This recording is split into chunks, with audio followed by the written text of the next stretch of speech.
Hello and welcome to this week's myNewsWrap, news from the world of SAP, Microsoft and the world in between. Let's start with the SAP side of the house, and this week there was SAP SAPPHIRE taking place. That's why I have one dedicated session about SAP SAPPHIRE. First of all, the SAP SAPPHIRE news guide that I've referenced within the show notes. That gives you an overview of what was announced and what happened at SAP SAPPHIRE. Basically, you can already see from the outline that there were some clear centers of gravity, I would say, like digital supply chain, sustainability, and so on. And that's all summarized here. There are also some things in there that I do not get really in my head together with sustainability, like making use of cryptocurrencies or supporting customers to leverage crypto payments. No idea why that's there. There was also some blockchaining thingies around that didn't resonate with me. Well, overall, the news were mediocre, I would say. There wasn't too much news at SAPPHIRE, or to cite Martin Fischer. It was underwhelming what was presented there, and yeah, I would fully agree. One thing that's definitely worth mentioning is the emphasis that SAP now is putting on partnering. That was kind of a very hot topic and was very widely discussed in the, I would say, analyst network, what that means. I also have an article about that in a second. And now, if you didn't watch SAPPHIRE, the keynote per se is available if you want to catch up on YouTube. So you can directly go there. I have referenced the link to the YouTube video in the show notes. And there is also the more official way to recap all the other recordings on the SAP SAPPHIRE virtual landing page. There you have to register.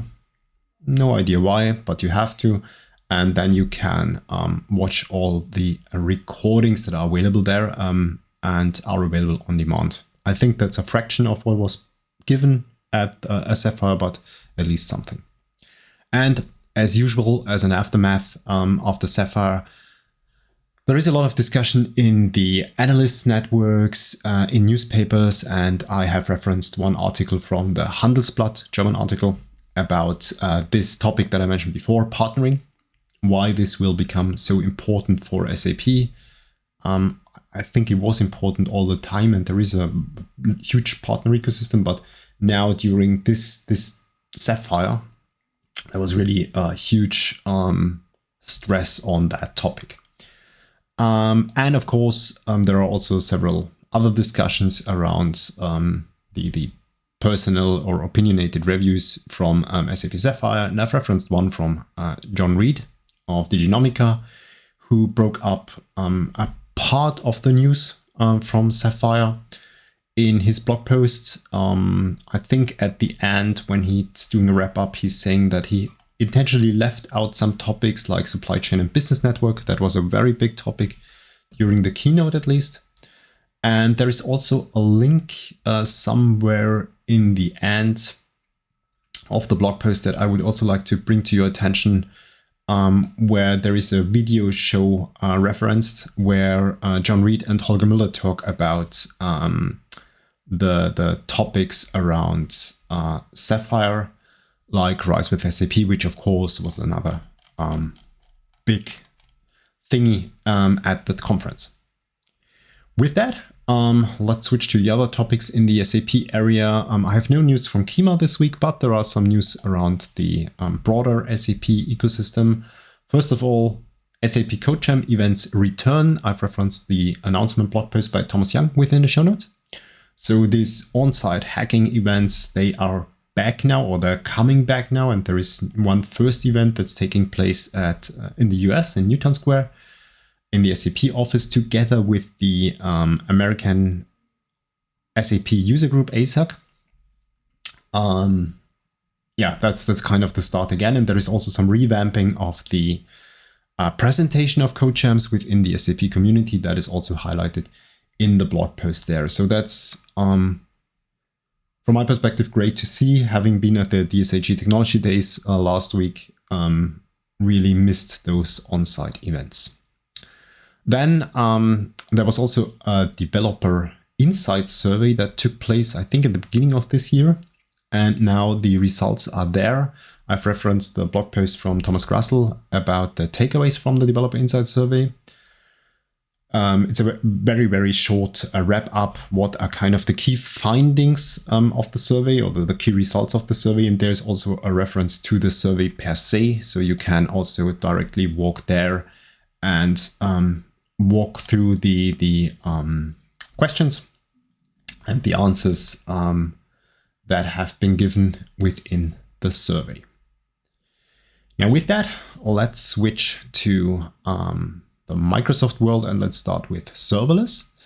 This time, there was quite some focus in this week on how to deploy Azure functions using CI/CD, and I really like to see that, because I think that's a topic that was not that much stressed in the past. So it was about how to implement functions and how to make them more resilient, but the CI/CD topic was not that much there, and that's cool to see that that's gaining traction, or getting more attention. There is one blog post by Marcel about implementing CI/CD with GitHub and deploying Azure functions, making use of that functionality. This blog post really guides you through on how to set things up, setting up the basics like an Azure function app within the Azure portal using the AZ command line, and then how to deploy your function.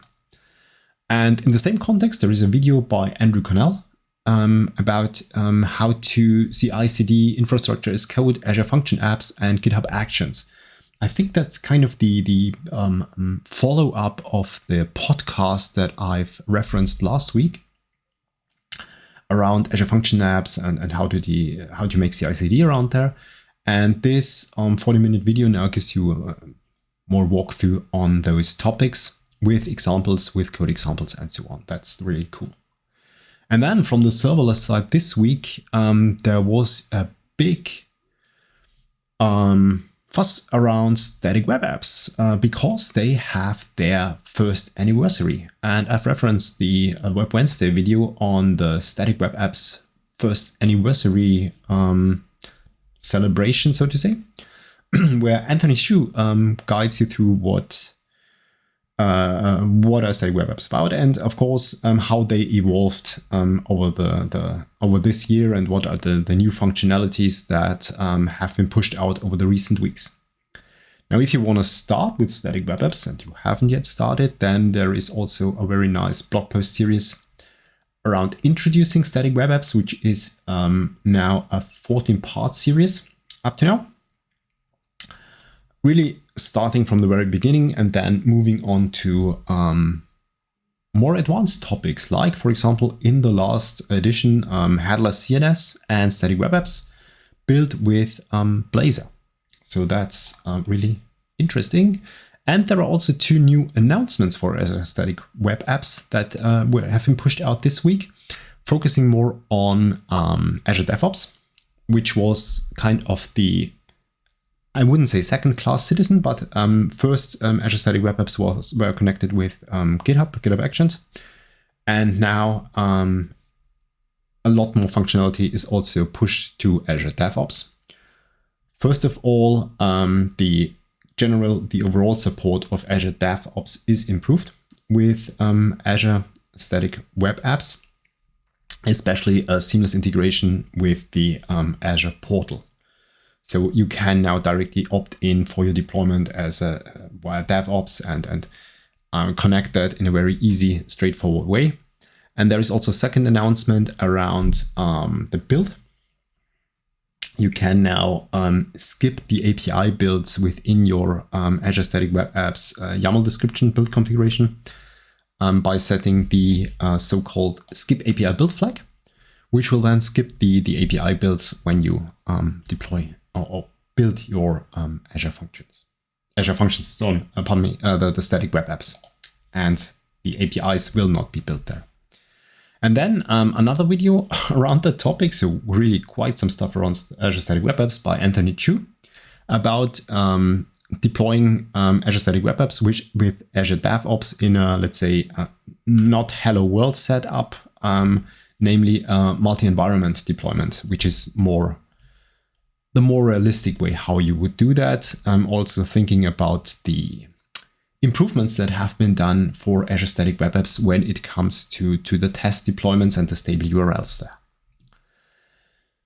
Yeah, with that, let's switch to the world of containers, and let's start with one generic topic, namely how to containerize Node.js web apps. And I've referenced a blog post that's not new, that's indeed more than a year old, but I've been that blog post has been brought to my attention by a colleague this week when discussing about containerizing Node.js web apps, and that is really super useful. It's a blog post by Snick on 10 best practices to containerize Node.js web apps with Docker. And if you're doing that, there are some things that I didn't know, which does mean nothing, but that was really super interesting for me to see on how to, or what points to consider in order to make the Dockerization or the containerization more secure and with a smaller footprint, and also what to keep in mind there. So definitely worth reading. Then from the container world, from the Serverless container world, the Azure Container Apps, the documentation is getting more and more love. It's getting more and more enhanced, which I think is also a good sign that Azure Container Apps will become GA very soon. There is the observability section that has now been improved for Azure Container Apps around all the topics like log streaming, container console, and integration into Azure monitoring. So that's really super important, especially if you want to provide Azure Container Apps in a productive scenario. And then there is also for the .NET users a very nice addition to the documentation around Azure Container Apps, namely to the Azure Container App samples. And there is an overview of different scenarios that you might want to do with your .NET apps with Azure Container Apps. And those little scenarios like using A/B testing for your .NET Core apps, using gRPC with ASP.NET Core on Azure Container Apps. These little scenarios guide you through those topics. So I think really useful. With that, let's switch to the hardcore container world, namely Kubernetes. Last week, I highlighted the blog post that Kubernetes 1.24 is now GA. It was pushed out last week, and now there are some follow-up blogs that came out about very specific capabilities that have been pushed out with this release, being either GA, like storage capacity tracking. There is a whole blog post about that, like volume expansion, which is now a stable feature within Kubernetes 1.24. So there is also a whole blog post around that one. And there is one feature that is promoted to the beta state, namely gRPC container probes, which is also highlighted within one blog post. And I think that there will be coming more out, especially over next week when there is KubeCon. And I'm looking forward, hopefully, to our Azure Meetup Rosenheim session where Kubernetes 1.24 is highlighted. With that, there is also a new release of the Azure Kubernetes service that has been pushed out this week on the 8th of May. And I've referenced the release notes of that upcoming or currently being rolled out release of AKS. So although it was pushed out on the 8th of May, the rollout over all the clusters over all the data centers to be available will end at the 21st of May. So if you do not see the new release yet, then be a bit patient. It will come maybe in the upcoming days. And there are several announcements within the release notes that might be very, very helpful for you if you want to switch to the new release. With that, let's switch to DevOps and GitHub. This week, only GitHub. So there are some new features that have been pushed out. The first one that I want to highlight is one on the GitHub mobile app. With the new version of the GitHub mobile app, you can now view and edit projects' custom fields. So I think that's really cool, because with the GitHub mobile app, I think you do a lot of, let's say, administrative tasks, and projects are a very good example for that. And you want to have the all the features that you have within the web, probably also in the mobile app. Here it really makes sense, and this gap is now getting less and less, and this is one example for that. Then for GitHub code spaces, there is also an update about the default image. So usually if you do not define any configuration for your code spaces, a default image will be used in order to create the code space, which is a Linux image with some pre-configured runtimes in there. And there have been some improvements there. If you're using this default image, that's definitely worth taking a look. What's now in there, it's especially around Python libraries, and Jupyter is now pre-installed. So I think most of the improvements are around Python. There are some other improvements also there with respect to version upgrades. But if you're using Python, I think that's especially interesting for you. Then if you're using Dependabot in order to keep your dependencies up to date, then there's an update for the TypeScript community out there. So if you have been keeping your dependencies up to date with Dependabot with respect to the packages, then the add types dependencies might have been missed. And now with a new update of the Dependabot, the add types dependencies are now kept in sync with the corresponding package updates. So that's really cool. You can, of course, switch that feature off by setting the ignore field in your YAML file for the Dependabot configuration, but I think that is really super helpful.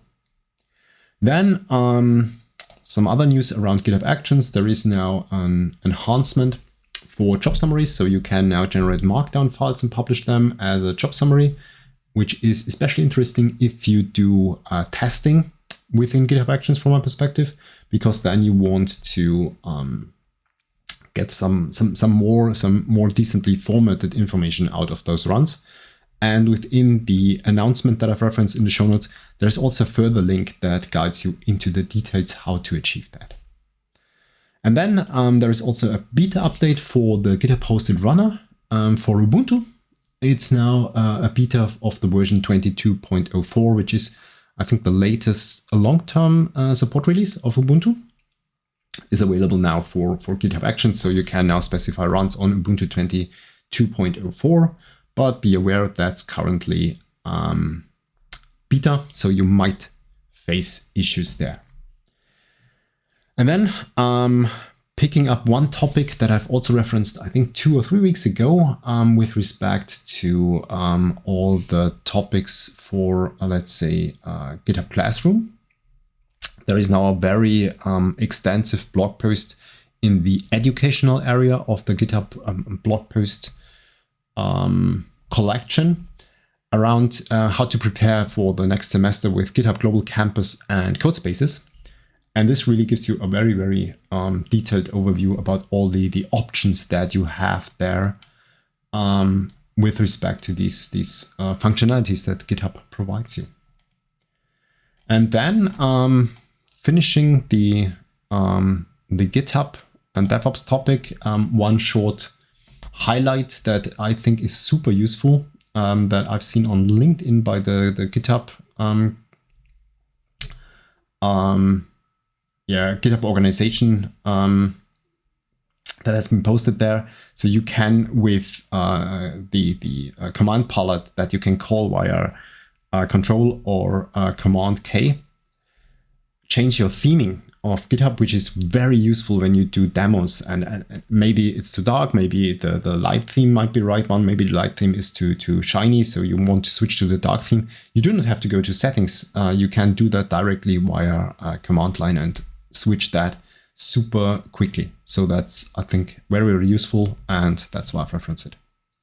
Then from the broader Microsoft ecosystem, there are two things that I would like to highlight. First one is the recording of the Azure Rosenheim meetup, tackling topics around Azure Managed Grafana, AZ API, Terraform provider, and the Azure Terraform. So taking a first look and giving the first opinions around those functionalities that are available on Azure, how they work, how they behave. So I think very useful. Only thing I would like to highlight is when the Managed Grafana was discussed, if I remember correctly, it was said that the Managed Grafana is based on open source Grafana. That's not the case. It's based, according to the landing page of Azure, on the enterprise Grafana. You do not need to have a license. That's covered with subscribing to the service, but it's not the open source Grafana. And then another blog post by Thorsten Hans that I really liked about Azure Cognitive Search integration for static site generators. So if you generate your website via Jekyll or Hugo or something like that, you might want to have a very professional search in there, and that's where Azure Cognitive Search might shine very well.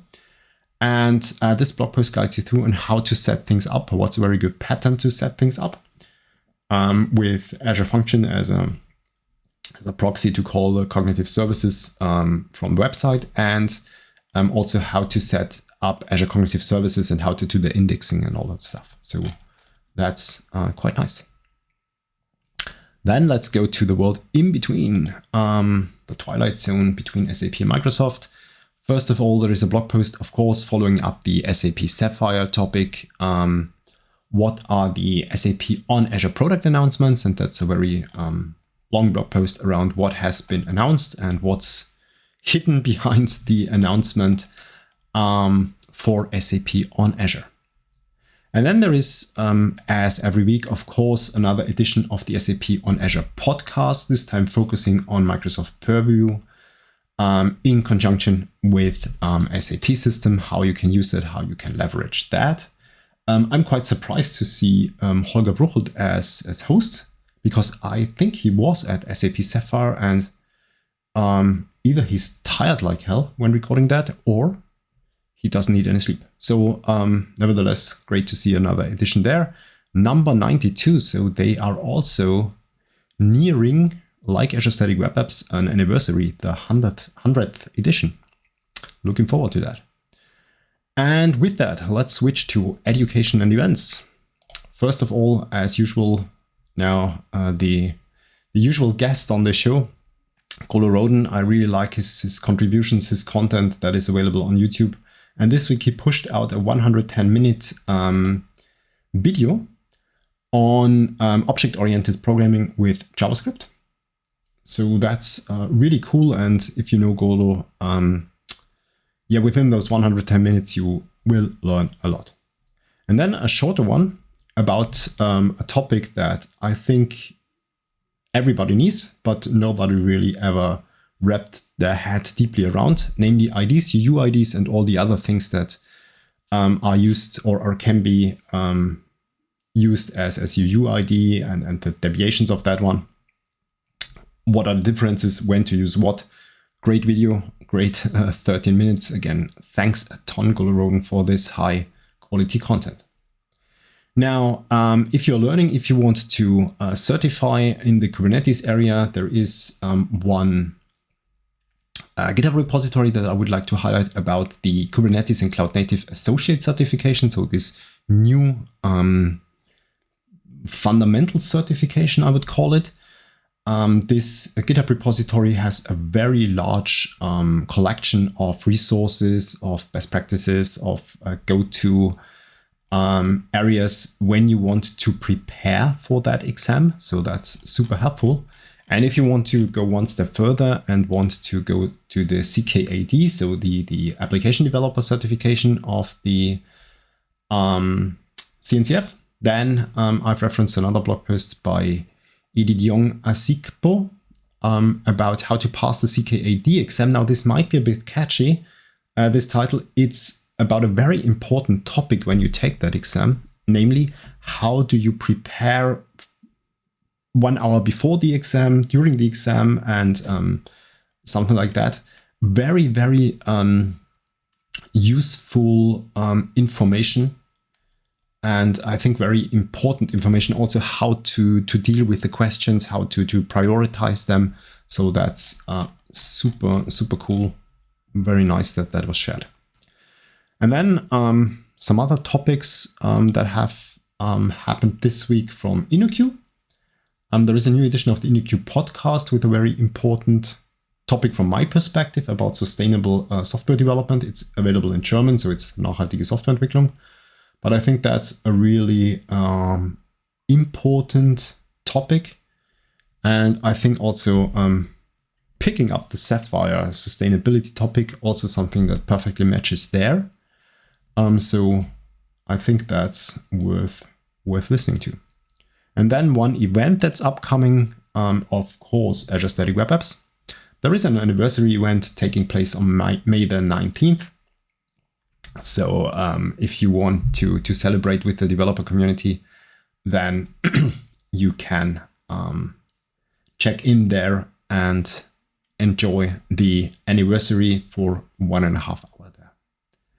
Then from the last section for today, developer experience, I have 2 blog posts that I'd like to highlight. One by DJ Adams about exploring GitHub repo names distributions with JQ. Very nice blog post playing around with the GitHub CLI and JQ and extracting information about GitHub repo name distribution. So very, very cool again, and I think very useful to see how to combine those 2 tools. And then last thing for today, some food for the brain for the weekend. A blog post by Kelsey Hightower about a very important topic that is often misunderstood. Title is Automation is the Serialization of Understanding. And I really like the blog post. That resonated very well with me because it kind of demystifies this approach that you have to automate everything, because if you automate crappy processes, you have an automated crappy process. And this blog post guides you a bit through this or demystifying this and telling you more to focus on understanding and not that much on throwing technology at problems. So very, very cool blog post. And with that, I'm at the end of today's show.